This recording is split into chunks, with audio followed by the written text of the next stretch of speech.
think I've shown you enough of the home gym. I've shown you enough of the training in the gym. Today as I'm training chest, we've already seen that. I'm gonna hit some back tomorrow.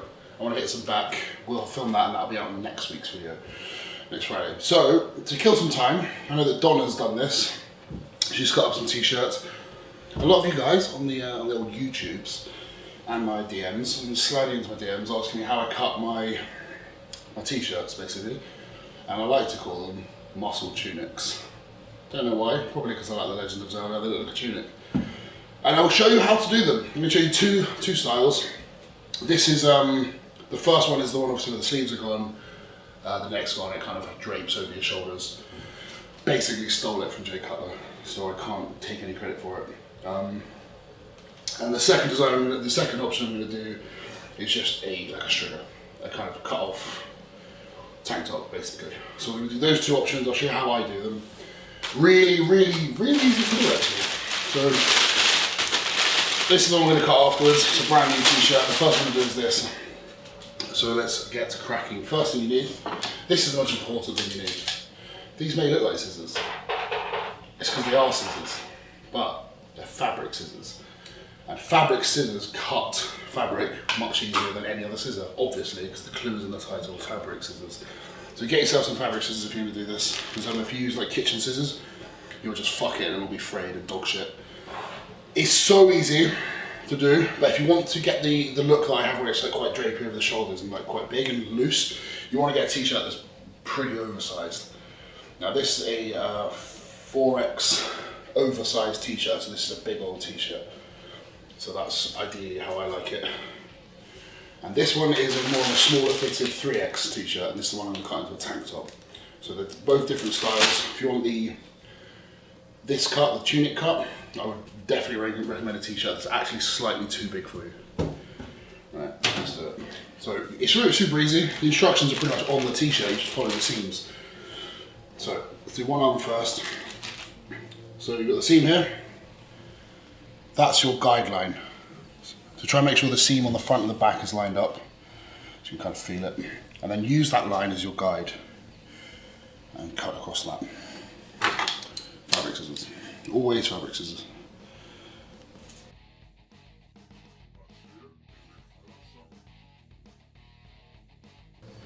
Quite a nice little cut. Because I'm right-handed, I find it easier to do it that way, so then I flip the t-shirt over on itself. So it's replicated the same side. Because if I'd done that side, it would have been really awkward. So this is much easier doing it like this. So make sure the seams are in the right place again. So I've shown you how to cut hair. Now I'm showing you how to cut a t-shirt. Next week I'm going to show you how to plant some lovely plant pots, maybe some hanging baskets in your front garden. Just many arts and crafts skills, because you're done as an artist, and I'm also an artist. I'm more of arts and crafts, not an artist. Scissors. Other side, nice and simple, same again. I should have done one like, here's one I made earlier, because I've got a load upstairs. Now I don't like to get cut into where the seam is. I kind of leave a couple of mil either side of it. And that stops it fraying later on. You're literally following the seam round, like that. Okay, that's the sleeves done. Next thing, grab the sleeves like this. And you kind of want to like, not stretch it, kind of like move the fingers around it, give it a little bit of a pull, and that kind of fold it inwards, so it hides any of the seam. That's nice and good. Perfect. Right. Next step is the neck. The neck is the same on both styles. Now you can do this two ways. So if you want it depends how much of a scooped neck you want. So for this one, I'm just going to cut the neck out as it is. And then for this one, I'll do it slightly differently. So all I do here, again, you can see the seam around the neckline. So I cut on each side. Just past where the seam is. That. And same on this side. That's it. And now what I'm going to do is follow there, all the way around the seam, to there, and then cut the back part off. So it should be nice and straightforward to do this.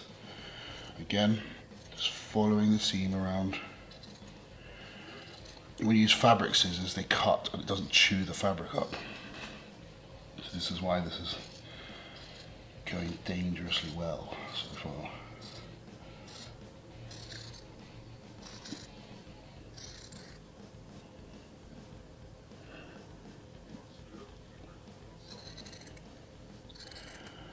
Right, that's that part.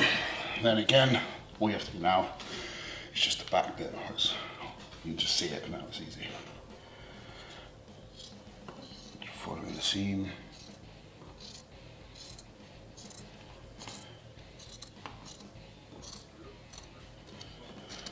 That's it. Same what we did with the sleeves. Get the neck, give it a little stretch. That's done. Right, let's put it on. Show you. Oh, that's my alarm. That means it's time to wake up. It's time to wake up. Right.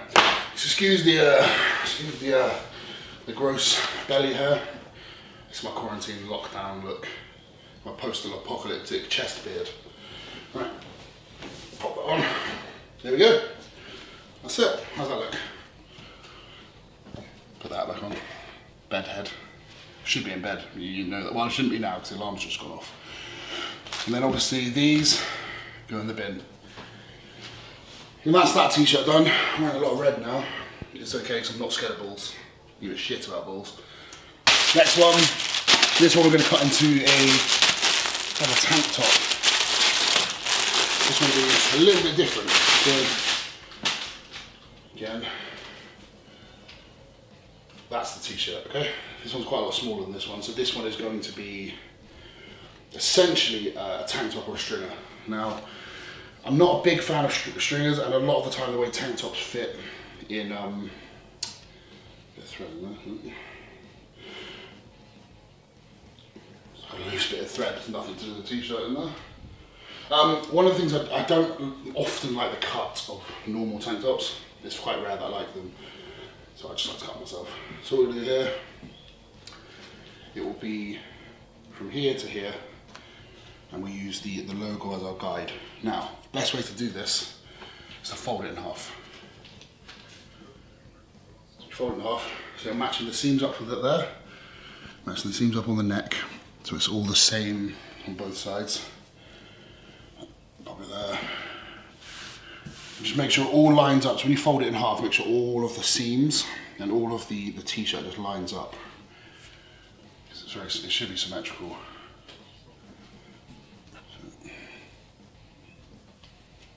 This. Okay. Flat. So that's pretty much it. It doesn't have to be perfect. But try and flatten it out. If you've got creases underneath, it might snag and make the cut a little bit more jagged. Right, that's it. So, where it's folded in half, we can use that as a guide there so we don't cut into the logo. So I'm basically going to cut from probably here, follow it this way, and cut off to there. Then we're going to cut the neck out. And we're going to cut the neck out slightly differently on this one. Because where it's a tank top, I want it slightly deeper at the front. So let's try this.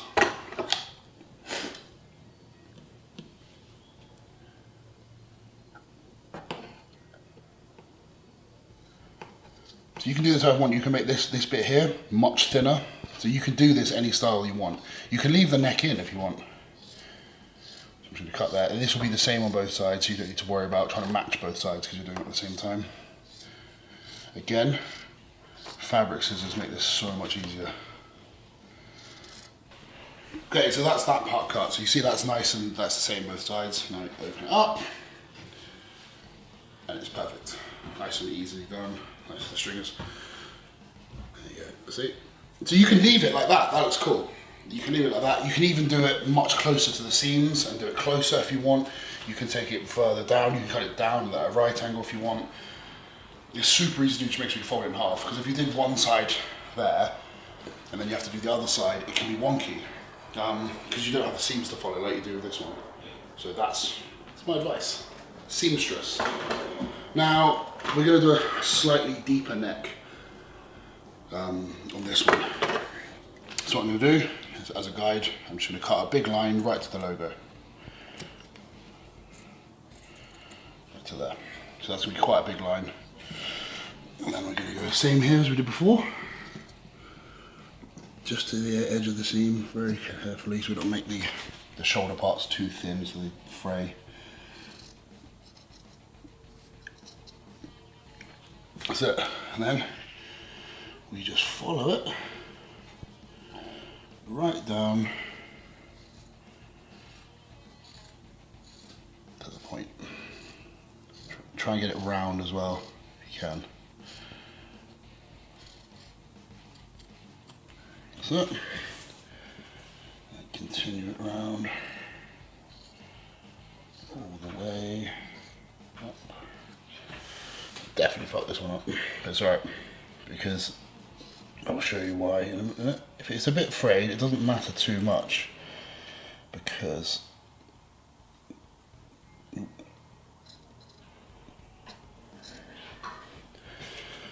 that's fine.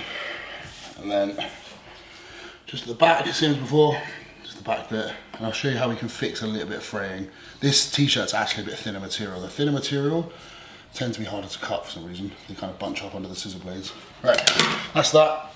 And as we did before, I'm gonna like bring it out. So give it a bit of a stretch. Give it a little bit of a stretch. That's it. And this is just something I do because I hate this. When you cut them, it creates like a nodules here. So it kind of, it's not flush, and I hate this. So I normally cut this part off. Nearly stabbed myself in the face. Just like that. And just make it a little bit more flush. Yeah. So on this side looks alright. You'll see what this is when I've done it. How much nicer it can look. Just makes it a little bit more uniform. There we go. Okay. So that's that done. Give all the holes we've cut a little bit of a stretch. Not too much, you don't want to fucking rip it. Right. Should we try this one on? Right. That's that. Okay. This is the basic tank top.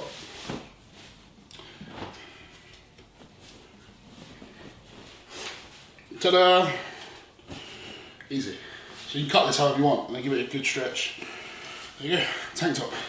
2 ways of cutting a t-shirt. Customise them however you want. Just make sure you get some fabric scissors. Oh, I'm gonna go train now. No, I'm not. It's time for breakfast because, as you know, I've only just woken up. See you next week. We're gonna train some back next time. Maybe I'll wear this. Maybe I'll wear that. Who knows? But make sure when you're cutting your own t-shirts, use fabric scissors because the cut is much better.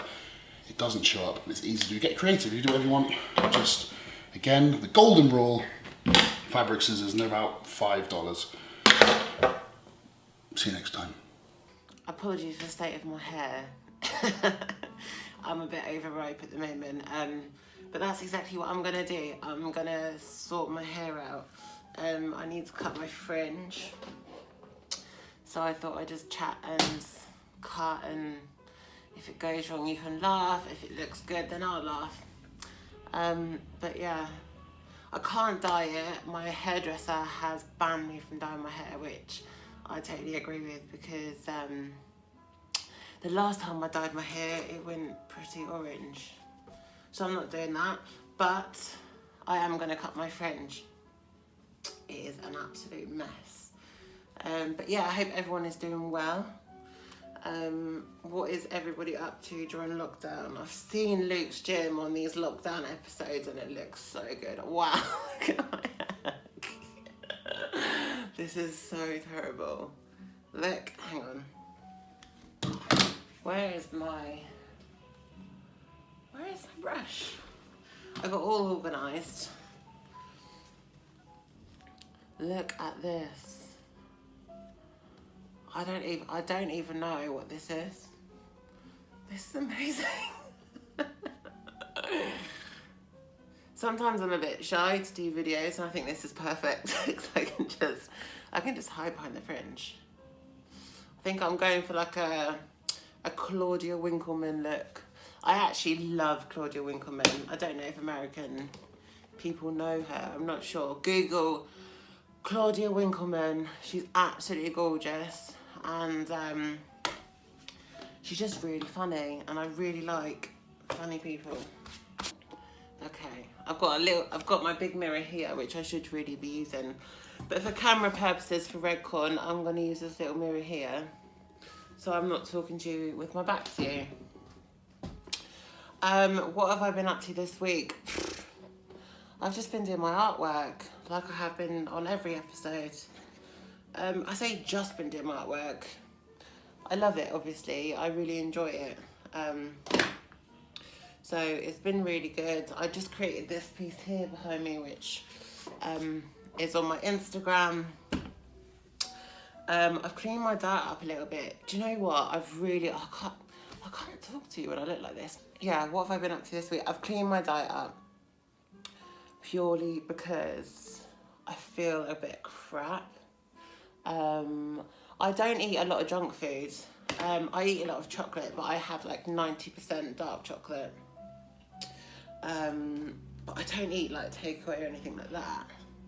I really don't know how I'm gonna do this on camera. I might pause it, do it, and then start filming again. God, this is embarrassing. Do it for the entertainment. I can't even see. How are you supposed to cut your own fringe if you can't see? I don't really know. Claudia Winkleman, how do you cut your fringe? She doesn't cut her fringe, obviously. Oh, it's just so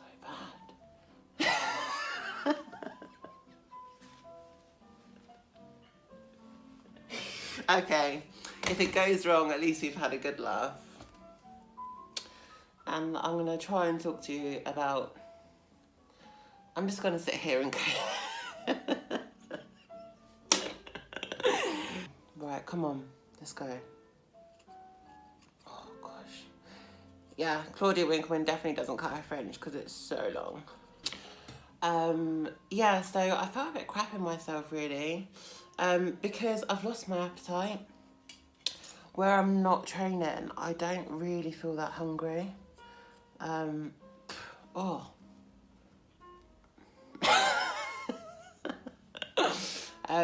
I don't really feel that hungry, so,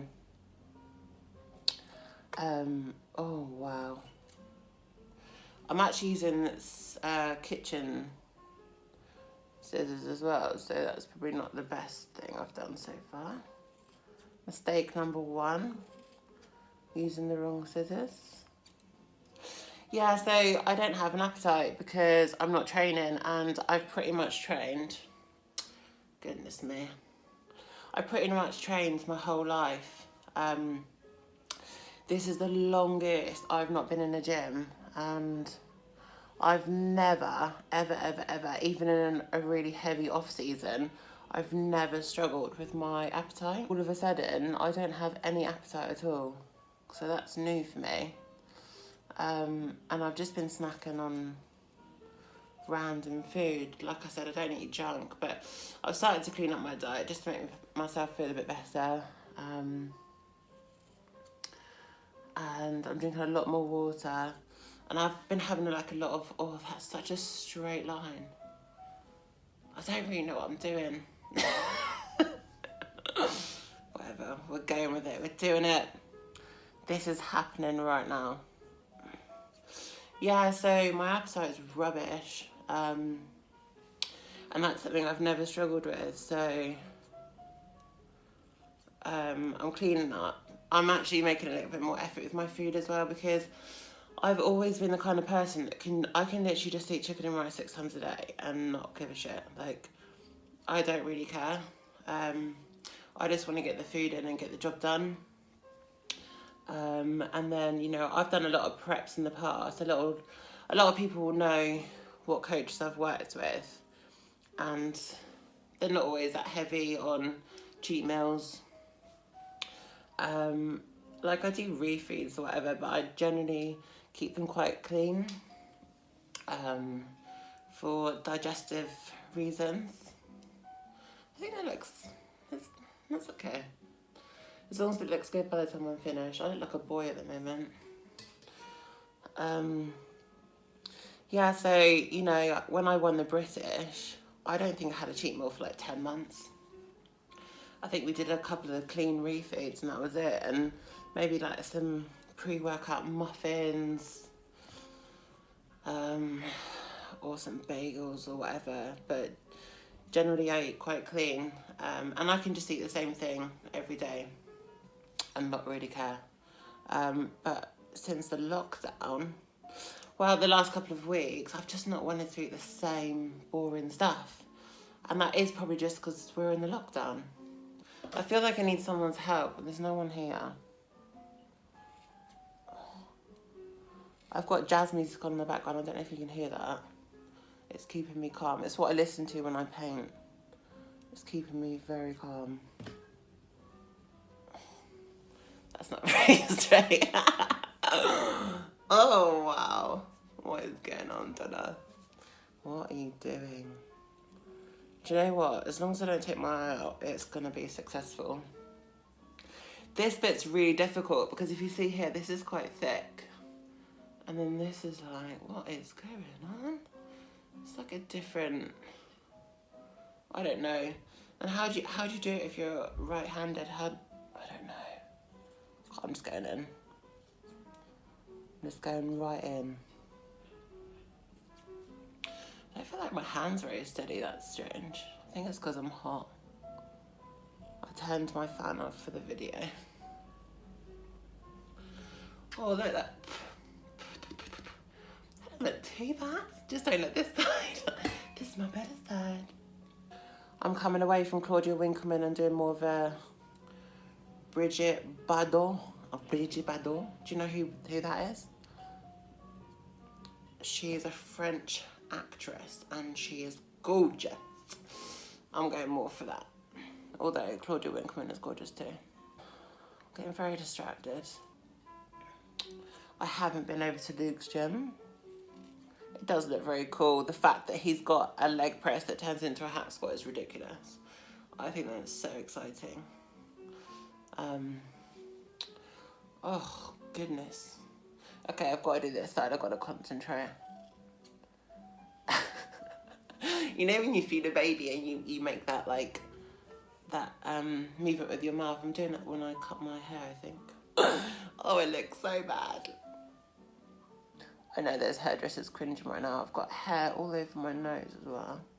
It's really itchy. Wait a second.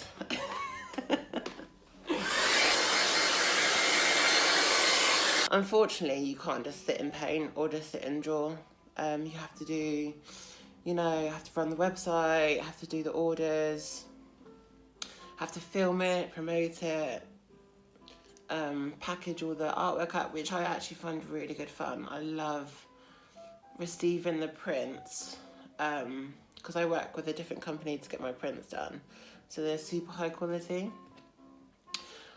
So I love receiving those, checking all the prints, signing them all, dating them all, and then getting them down to the post office. Oh.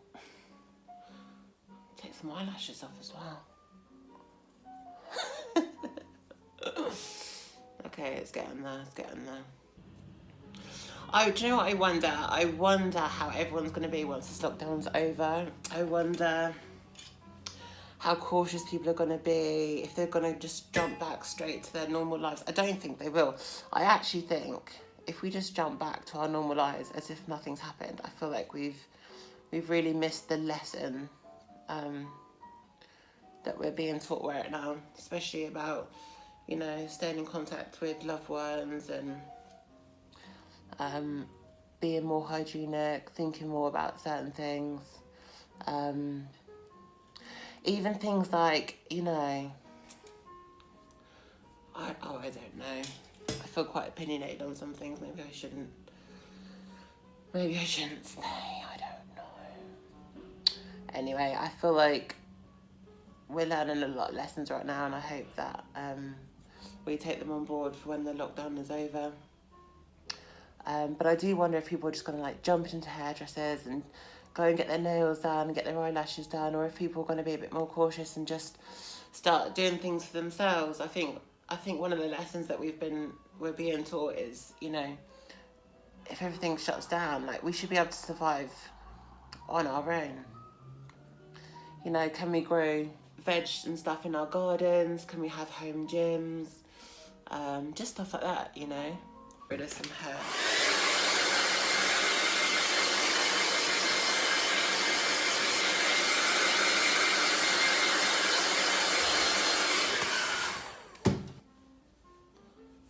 I don't think it's, compared to what it was before, I think I should have done a before and after photo.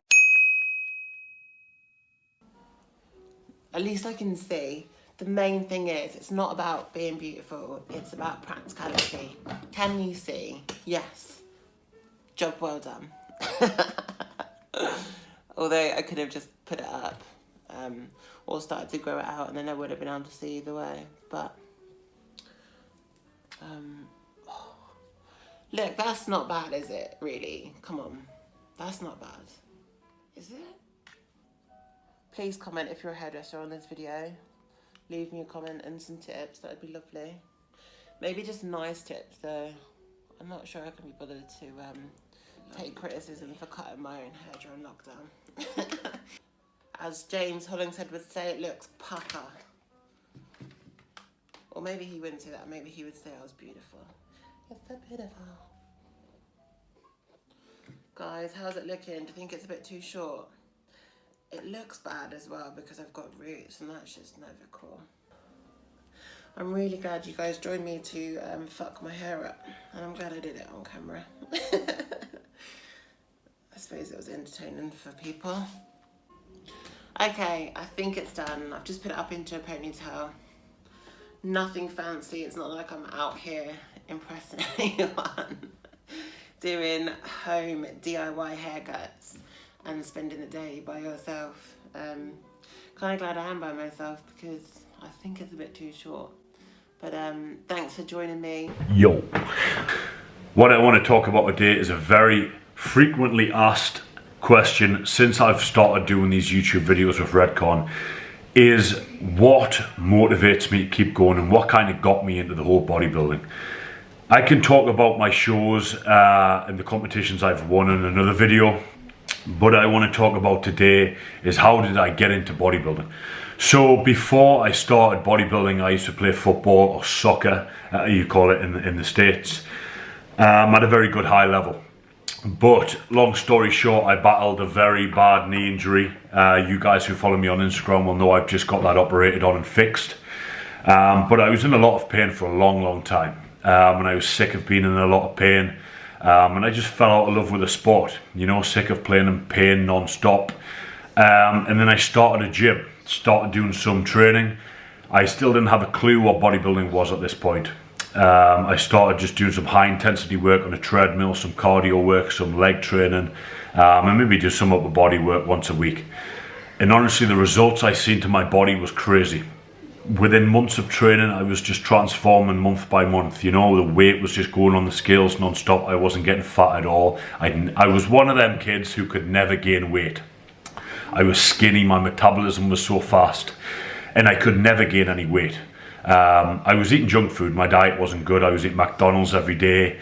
I lived off spaghetti meatballs. That's what I used to eat all the time. And I just found it really hard to gain the weight. But the muscle was going on month by month. Once I started to train, I wasn't even training hard, and I just took a step back and I thought, you know what, if I started taking this a little bit more serious, I could do pretty well in this sport.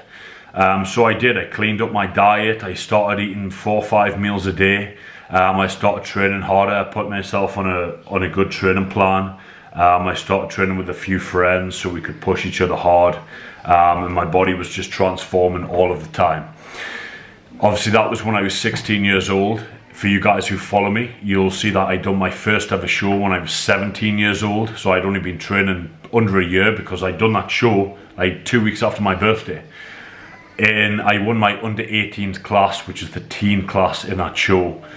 And I went on to win the overall. That was when I was 17 years old. That year, I went on to Rome to win the World Championships when I was still 17 years old.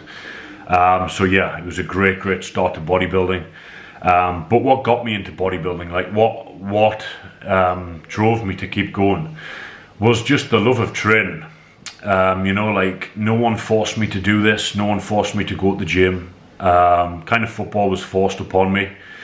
but no one forces you to do that, you know. And I really enjoyed the mental break of just getting inside of a gym and just going elsewhere for that hour, you know, releasing all stress you have in that day. So I remember when I joined my first gym, there was one guy in there who used to help me with my training a little bit, and he was going to compete. So I said, look, I didn't drive at all, anything at the time. I was just coming out of school. Can I come watch your show?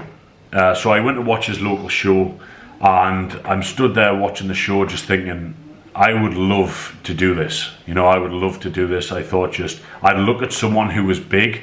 Like, they were huge then to me, but right now they were just an average bodybuilder. And I look at them and think like, wow, like, he is amazing. Like, I'd love to look like that.